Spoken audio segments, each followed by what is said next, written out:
One women show ఇది. Hero చచ్చిపోయినా కూడా అనుష్క పోరాడింది పోయా. సెకండ్ హాఫ్ మాత్రం చించేశారు. బట్ విత్ ది పబ్లిక్ ఆలిబాన్ మించిపోయిందండి.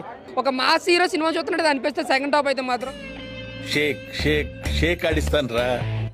సినిమా యాస్టీజ్ అలానే ఉంది.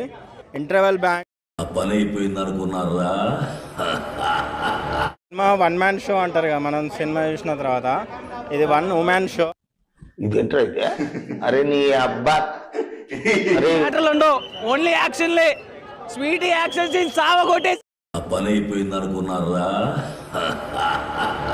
మాత్రం ఒక మాసివ్ గా ఒక ఎలివేషన్స్ తో బోరు కొట్టుకున్న తీసారు అంతే. తెలుసుకుంటే వీకెస్ట్ వర్క్ అంటే గార్డియన్ చెప్పవచ్చు. ఇట్లా అయిపోయావు.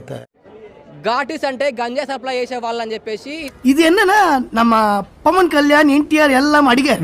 నా నో సన్నా సప్లై చేయాలి, లిక్విడ్ రూపంలో కూడా గంజా సప్లై చేయొచ్చు అని చెప్పేసి.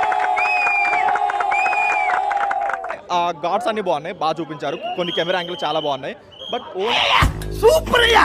కూడా అనుష్క పోరాడింది పోయా. ఇది సూపర్.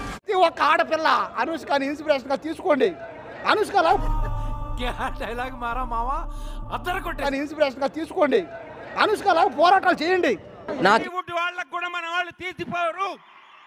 ఛాలెంజ్ చిన్నపిల్లలకు పెద్ద పిల్లలకు అనేది మన తెలుగు రాష్ట్రాలలో గంజా ఎక్కడ ఉండదు అనేది సినిమా తప్పదు సాబ్. సెకండ్ హాఫ్ మాత్రం చించేశారండి అనుష్క.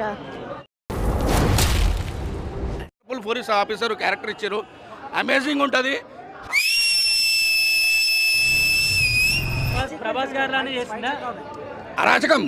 అరాచకం మొత్తం పోతారు.